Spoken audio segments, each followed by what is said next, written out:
A paz do Senhor Jesus, meus irmãos e minhas irmãs. Estamos aqui hoje para mais uma aula pela graça do nosso Senhor Salvador Jesus Cristo. E a lição de hoje é a lição número 10 desse último semestre de 2022. O título dessa lição é A Restauração Nacional e Espiritual de Israel. O texto base aqui dessa lição é Ezequiel, capítulo 37, do versículo 1 ao 14. O texto áureo, irmãos, é Romanos 11, 26, que diz assim: E assim, todo Israel será salvo, como está escrito: De Sião virá o libertador, e desviará de Jacó as impiedades. A verdade prática é a chamada divina, a restauração tem a ver com o restabelecimento espiritual e social de quem se arrepende.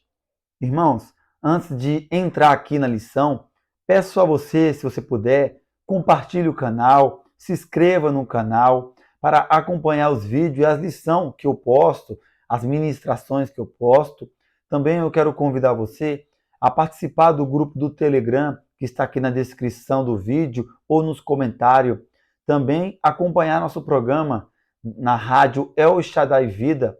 Temos um programa que é o programa Semeando a Palavra de Deus, todos os sábados, das 2 às 4 da tarde. Você possa acompanhar, ser edificado. Nesse programa nós pregamos a palavra, nós expomos a palavra, sem cobrar nada e sem pedir nada, irmão.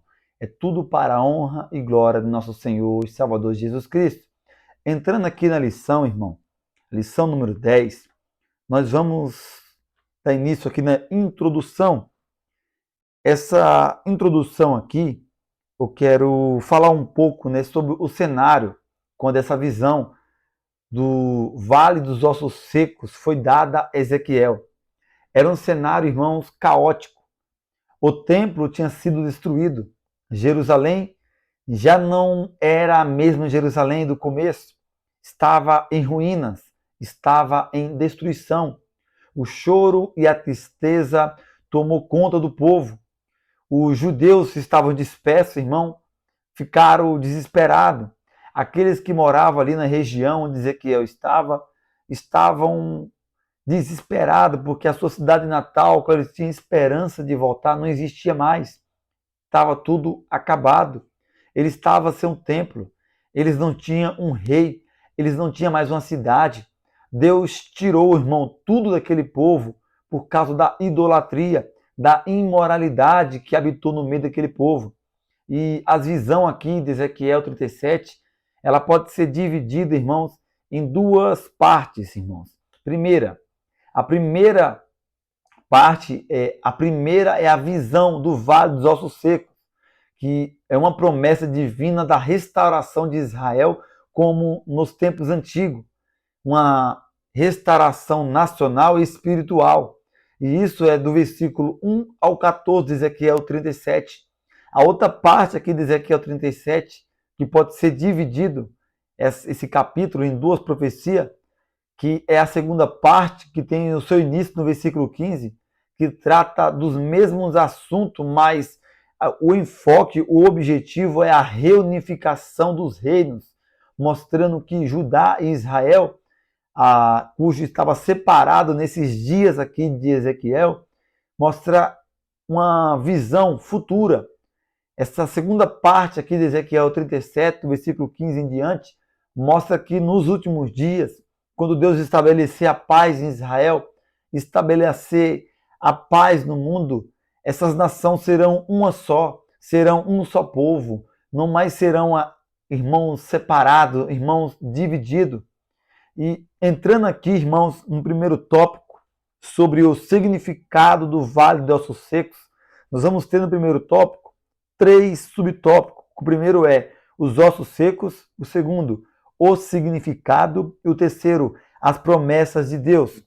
Aqui no primeiro subtópico, os ossos secos, que nós temos como base o verso 1 e o verso 2 de Ezequiel 37, a Bíblia diz assim: veio sobre mim a mão do Senhor, e o Senhor me levou em espírito, e me pôs no meio de um vale que estava cheio de ossos.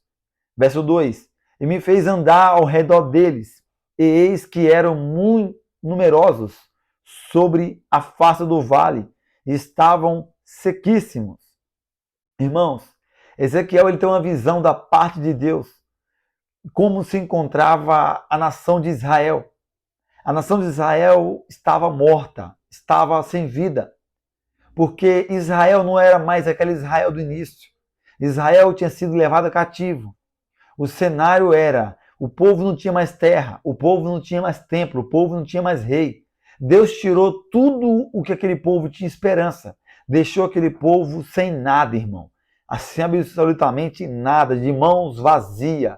O povo de Deus estava sem nada, estava sem destino, estava sem rumo, irmãos. Por quê? Porque pecaram contra o Senhor. E Ezequiel não foi levado, irmão, nessa visão em corpo físico. Foi uma experiência idêntica àquela que ele teve em Ezequiel 8, quando Deus o leva em espírito para ver o templo. Essa experiência de Ezequiel não foi ele estando dormindo, mas sim ele estando acordado. Essa experiência, irmão, de Ezequiel foi semelhante àquela de Pedro, que está registrado em Atos 10, verso 9 ao 11, que diz assim: E no dia seguinte, indo eles ao seu caminho, estando já perto da cidade, subiu Pedro ao terraço para orar. Quase a hora sexta era. E tendo fome, quis comer. Enquanto lhe preparavam a comida, sobreveio um arrebatamento de sentidos. E viu o céu aberto, e que descia um vaso, como se fosse um grande lençol atado pelas quatro pontas e vindo para a terra. A experiência de Ezequiel, irmão, foi semelhante a essa do apóstolo Pedro. A semelhança de Ezequiel, quando Deus leva Ezequiel em espírito, mostra um vale, um local onde só tem o que não presta, um local onde é descartado o que não tem mais vida, e ele presencia milhares de ossos. Milhares de ossos secos, não estavam juntos, não tinha carne, estavam sequíssimos, mostrando que estava muito tempo naquela situação. E Deus leva o profeta para presenciar isso, irmão. E aqui no subtópico número 2, o significado do Vale dos Ossos Secos, a Bíblia diz, irmão, no versículo 11, que Deus explica a Ezequiel o significado dessa visão.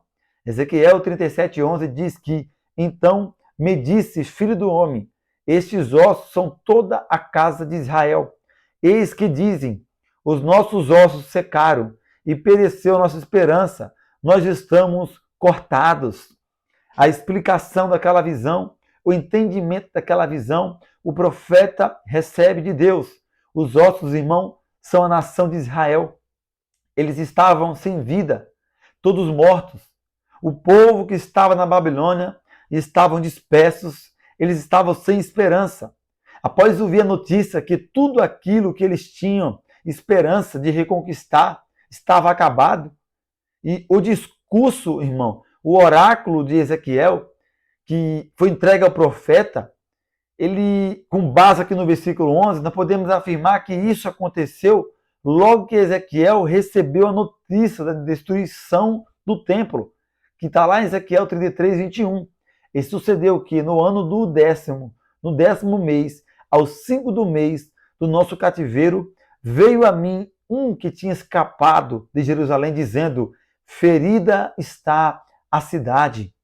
Irmãos, quando o povo escuta essa notícia, quando as pessoas ouvem que Jerusalém tinha sido destruída, que o templo tinha sido destruído, as pessoas, irmão, morreram, murcharam, estremeceram, perderam a esperança, perderam a fé, estavam abandonados, irmão.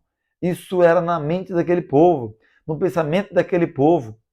E esse pensamento, ele pode ser confirmado também e mostra, isso significa que a dispensação já estava concluída, mostra que o povo realmente ficou nessa situação. A gente pode ver lá em 2 Reis 25, 10 e 11, 2 Crônicas 36, 20. A gente pode ver que foi logo após isso, irmão, que o povo desfaleceu, que o povo se entristeceu.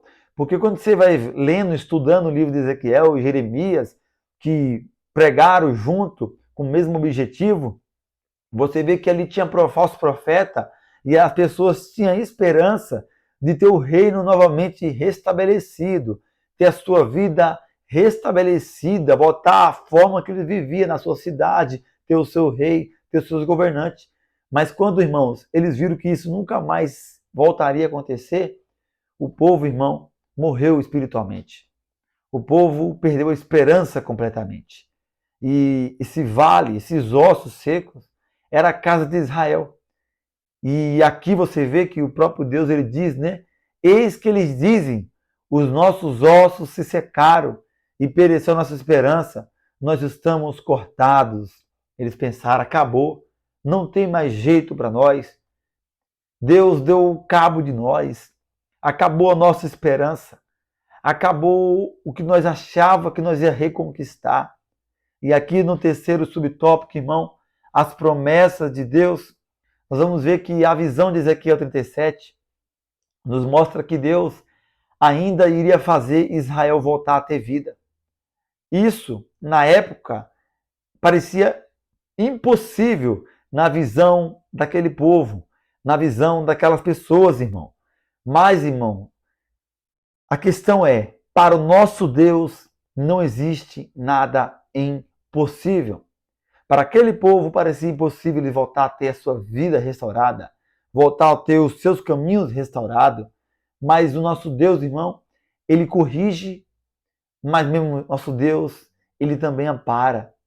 E a Bíblia diz, irmão, que Deus avisou sobre o mal que ele iria permitir acontecer ao seu povo, se caso ele desviasse do seu caminho, da sua vontade. Em Deuteronômio 28, 25 diz que o Senhor te fará cair diante dos teus inimigos, por um caminho sairás contra ele, e por 7 caminharás, fugirá diante deles, e serás espalhado por todos os reinos da terra. Isso que aconteceu com Israel, essa dispensação, o povo sair da sua terra, ficar vagando por vários outros caminhos, irmão. Isso foi profetizado nos dias de Moisés. Deus já tinha avisado com muita antecedência. Mas, irmão, o mesmo Deus que abre a ferida é o que trata a ferida. Jó 5,18 diz, né, que porque ele faz a chaga e ele mesmo a liga, ele fere e as suas mãos o curam. Para tudo tem um propósito, irmão. A correção de Deus não é a correção igual as pessoas acham que Deus é alguém que gosta de ver as pessoas sofrer. Não, Deus não gosta de ver ninguém sofrer. Para tudo há um propósito com Deus. Se Deus corrige alguém, se Deus faz algo, para tudo tem um propósito. A minha visão e a tua visão é limitada, mas a de Deus, irmão, é ilimitada. Deus vê depois do muro. Deus vê o amanhã. Deus vê o que eu e você não conseguem ver. É por isso que os caminhos de Deus não são nossos caminhos. A forma de Deus trabalhar não é a minha forma de trabalhar, nem a tua forma de trabalhar. Deus opera de uma forma e nós, muitas das vezes, olhando para a forma que Deus opera, nós queremos ousar dizer que Deus está errado, irmão. Porque na visão humana nossa caída, a letra certa de Deus, para nós é errada. Só que Deus ele nunca erra. Deus ele não é pego de surpresa. E Deus aqui, quando ele castigou esse povo, ele castigou esse povo com um propósito. Tirar essa idolatria do povo, tirar a imoralidade do povo, queria um povo santo, puro e íntegro diante da sua presença. E entrando aqui no tópico número 2, irmão, sobre a dispersão dos judeus entre as nações, nós vamos ter, irmãos, 3 subtópicos. O primeiro é a diaspora de Israel e Judá. A segunda, renasce Israel. E a terceira, a restauração nacional de Israel. Aqui nesse tópico número 2, irmão, sobre a diaspora de Israel e Judá, ou a dispensação, né? Ou o cativeiro de Israel e de Judá, aqui, o que aconteceu, irmão? Já foi estudado nesse trimestre aqui. Israel e Judá eram uma só nação, conhecida como Israel, descendente de Jacó, dos filhos de Jacó e dos filhos de José. Essa tribo era uma tribo só durante o reinado de Saul, durante o reinado de Davi, durante o reinado de Salomão. Porém, quando Salomão morre, o filho Roboão assume. E nesse contexto, as tribos se dividem, se separam, irmão. É onde acontece a criação da tribo de Judá ao sul e a tribo de Israel ao norte, aonde ambos tribos tiveram diversos reis, cada lado. E nesse contexto, irmão, a Bíblia diz que Israel ao norte é levado cativo pela Síria, irmão. E 150 anos depois, quem é levado cativo é Judá ao sul. E nesse cativeiro é onde entra nosso profeta, quando nós estamos estudando o livro dele aqui, Ezequiel, é onde entra Daniel, aonde entra Jeremias. Foram levados cativos, irmãos. E nesse período ficaram cerca de 70 anos em cativeiro, até onde, quando Deus resolve libertar o povo, para o povo, irmãos, restabelecer a sua comunhão, restabelecer o templo, restabelecer a comunhão com Deus na sua cidade natal. Então, essa dispersação dos judeus entre as nações aconteceu, meu amado irmão e minha irmã, nesse contexto. Só que não foi somente essa dispensação. Nós temos diversas outras dispensações. O povo judeu ele sempre viveu nessa situação. Teve o período dos Medos persas, teve o período de Alexandre o Grande na Grécia, teve o período dos romanos, teve o período na época da Segunda Guerra Mundial. Então, e daí em diante, irmão. Só que nós vamos ter o renascer de Israel, o renascimento dessa nação. Aqui no subtópico 2, renascer de Israel. Aonde, irmão? O que acontece? O retorno dos judeus, irmão, a que se refere à profecia, diz respeito à segunda dispensação que aconteceu. O povo judeu, nos dias de Jesus profetizou que ali não ficaria pedra sobre pedra que não fosse derribada. A Bíblia relata, irmão, estudiosos relatam que no ano 70 depois de Cristo, Roma invade Judá e dá cabo de tudo, irmão, destrói tudo. Só que quando nós pegamos, irmão, toda a história de Israel, vindo de Davi até a época ali dos romanos, nós vemos que Israel desfrutou da sua liberdade de ser uma nação que era como cabeça somente no período de Davi e de Salomão, ou no período ali daqueles reis. Mas quando começou o cativeiro da Síria, o cativeiro da Babilônia, irmão, Israel nunca mais teve uma liberdade. Israel sempre ficou embaixo do jugo de um país, embaixo do jugo de uma nação. Nunca teve a sua liberdade para governar como um país solitário, onde tem suas leis, onde tem suas regras. Israel sempre ficou embaixo de uma opressão. E isso, irmão, durou muito tempo. Passa-se muito tempo. Para você ter ideia, Israel ela veio a ser restabelecida como uma nação independente. Você pode puxar no Google depois disso aí, em 1948, irmão. Isso foi pegar do tempo de Davi até essa época, era muitos anos, irmão, que depois que eles não tiveram um rei, não participaram assim de algo livre, para adorar a Deus, que tivesse suas leis próprias, ali do tempo do cativeiro da Síria, com a tribo de Israel ao norte, do tempo de cativeiro de Judá ao sul, com a Babilônia, desse período eles só vieram desfrutar de uma liberdade, irmão, em 1948, quando Israel ela foi reconhecida como um país e tiveram a sua liberdade de ter seu presidente, de ter suas leis, de governar, irmão, por si só. Isso é muito interessante. Você pode puxar na internet aí, foi em 1948 que Israel renasceu, meu amado irmão, minha irmã. E esse renascimento aqui agora, vamos ver no terceiro subtópico, a restauração nacional.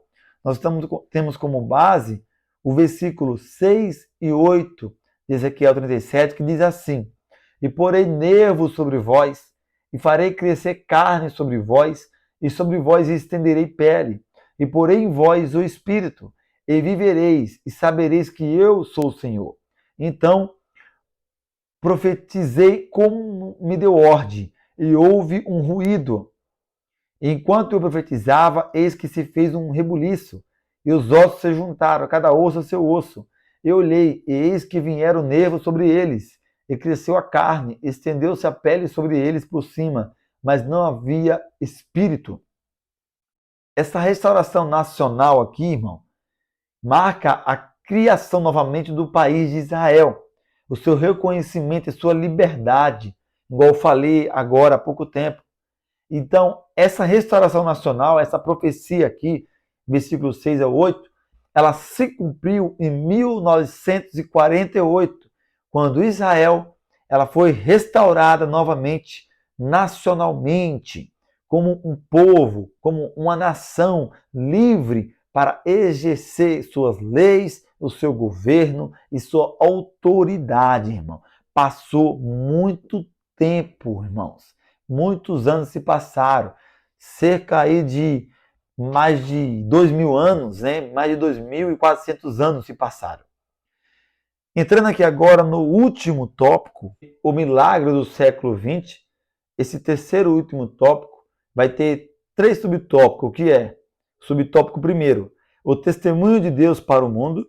O segundo, o status de Jerusalém entre as nações. E o terceiro, a restauração espiritual. Aqui nesse último tópico, sobre o milagre do século XX, vai mostrar o milagre de Israel, irmão. Nós lemos aqui, nessa aula aqui, Ezequiel 37, mostra Israel como um vale de ossos secos, destruída. Não tinha esperança em si mesmo. Em Ezequiel 37, como no início da aula, nós vemos que essa profecia, ela trata de 2 restaurações, a nacional e a espiritual. E a nacional já se cumpriu nos nossos dias hoje, irmão, na Israel, que foi o reconhecimento dela em 1948 como nação. E Israel, sem dúvida, irmão, é um testemunho de Deus para o mundo. Quando a gente vai olhar para Israel, Israel ela só existe como um país livre para ter seu presidente, ter suas leis e ter a sua liberdade como qualquer outro país. Ela só existe há 74 anos, irmão. Antes disso, Israel não tinha uma tecnologia avançada. Israel estava à mercê do mundo e das grandes potências. Israel, para você ter ideia, irmão, é do tamanho de Sergipe, o menor estado brasileiro. 60% do território de Israel é deserto, irmão. Mas Israel reviveu, Israel floresceu. Assim como Deus disse ao profeta, Deus realizou, Deus trouxe vida para a nacionalidade, para um povo seu, escolhido seu, irmão. E veja alguma das coisas que Israel já desenvolveu nesses últimos tempos, nesses 74 anos que eles estão. Uma das coisas, irmão, o Waze, o aplicativo de viagem mais usado hoje em dia no mundo, foi Israel que desenvolveu. O pendrive, irmão, sabia que foi Israel que inventou? Os drones, irmão, foi Israel que inventou. Pra você ter ideia, a desalinização da água do mar, tornar a água do mar portável, foi Israel que inventou. O aquecimento solar, irmão, as placas de aquecimento solar, quem foi o pai dessa criação foi Israel. Uma máquina conhecida como Warteg, que cria água do próprio ar, irmão. Pesquisa depois você vê. Do próprio ar, essa máquina para em qualquer local no meio do deserto e ela cria água. E produz muita água mesmo, irmão. Outro ponto, o exército de Israel é considerado um dos melhores do mundo.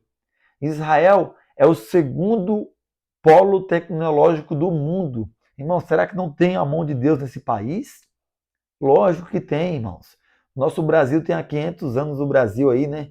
E olha a situação do Brasil, de outros países. Israel tem crescido cada vez mais, mostrando que é a mão de Deus sobre esse país, que é Deus que direciona esse país, irmão. Tópico número 2, o status de Jerusalém entre as nações. Irmãos, Israel, ela continua sendo ainda hoje humilhada entre as grandes nações, porque as nações não querem reconhecer Israel, né? Israel, ela vive em pé de guerra ao seu redor ali com diversos outros países, irmão. Para você ter ideia, quem aqui lembra quando Donald Trump ele reconheceu Jerusalém como capital de Israel, aonde deu uma grande reviravolta no mundo inteiro, irmão. E ali aconteceu muitas brigas porque diversos outros países não querem reconhecer, não querem aceitar, meu irmão, minha irmã. Então é uma briga constante. E, alguns países que não concordam e que não reconhecem Israel, a existência de Israel, irmão, é o Catar, esse mesmo Catar onde está sendo realizada a Copa. Você sabia que Israel sempre foi proibido de entrar no Catar? Israel, o país de Israel, o time de Israel para disputar a Copa do Mundo, eles não se classificaram agora. Mas você busca na história, teve um ano aí que Israel ela foi expulsa, meus irmãos, do campeonato para disputar a Copa do Mundo. Passou muito tempo expulsa da Copa do Mundo, porque os países não aceitam Israel, irmão.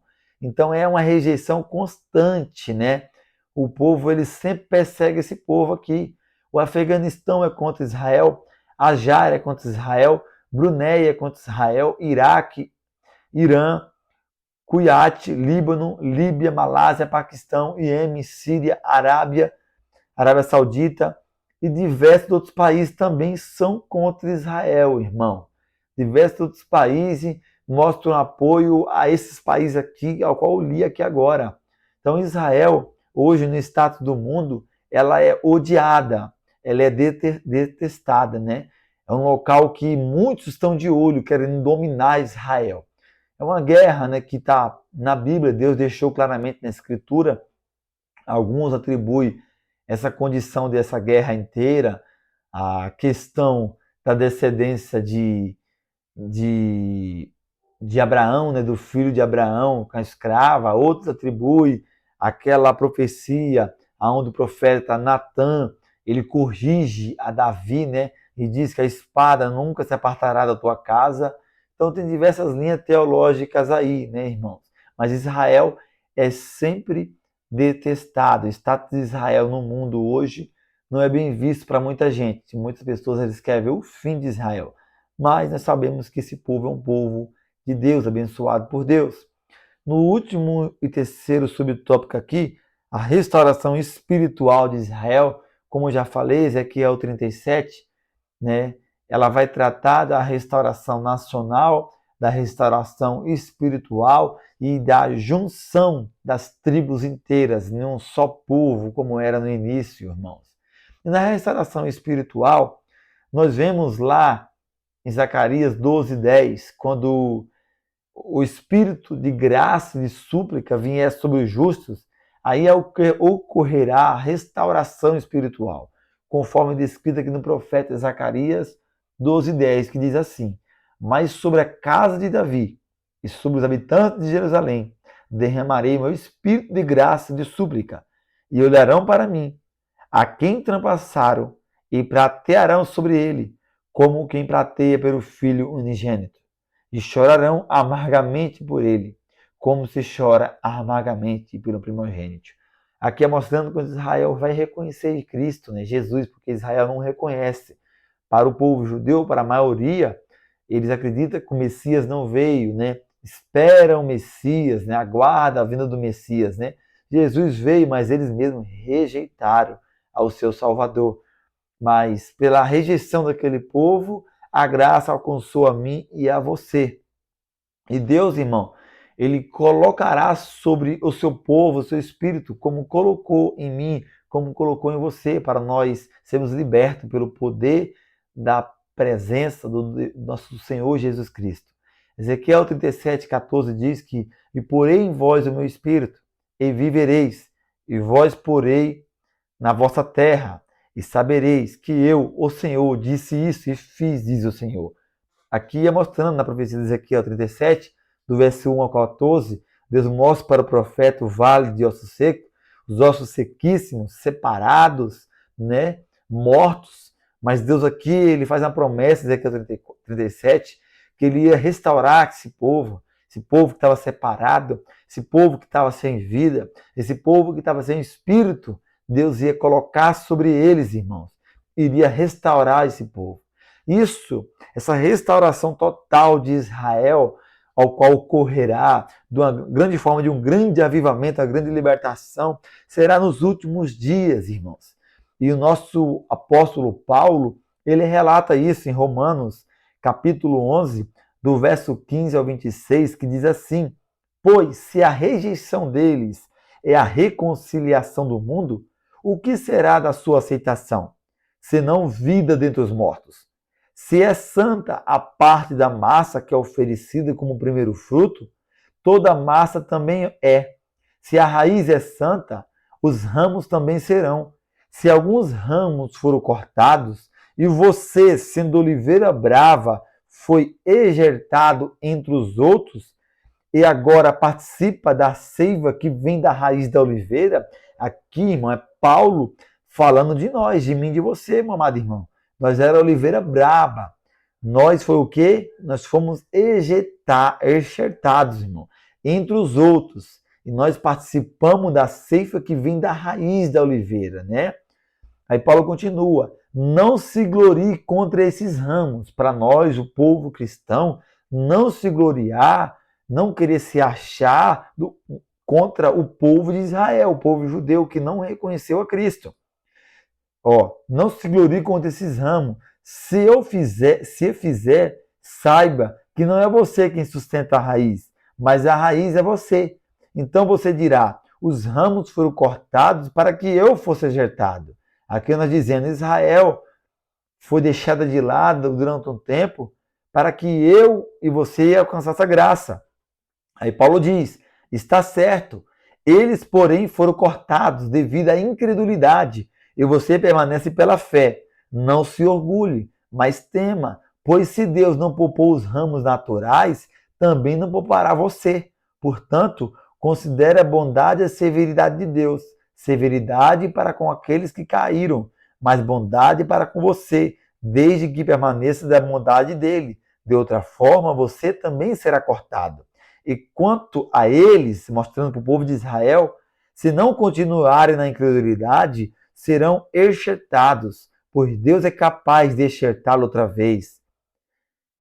Aí diz aqui, afinal de contas, se você foi cortado de uma oliveira braba, por natureza, e de maneira antinatural foi enxertado numa oliveira cultivada, quanto mais serão enxertados os ramos naturais em sua própria oliveira. Irmãos, não quero que ignore esse mistério, para que não se tornem presunçosos.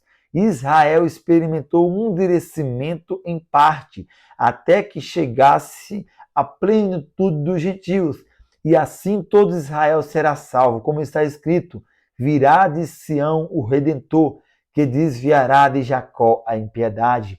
Então, irmão, Deus ele já tem derramado do seu Espírito no povo judeu. Tem diversos judeus que já estão se convertendo, sendo libertos pela presença do nosso Senhor e Salvador Jesus Cristo, irmão. Amém?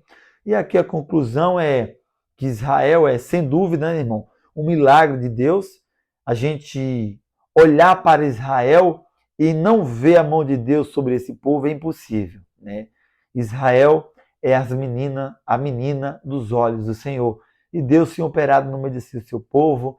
E nós temos que orar, né, pela paz desse povo. Orar por eles como nós oramos uns pelos outros. Amém? Irmãos, que Deus abençoe você grandemente. Que essa aula possa ser edificada você. Peço a você que curta, se inscreva, compartilhe para me ajudar no nome de Jesus aqui no crescimento do canal. Amém?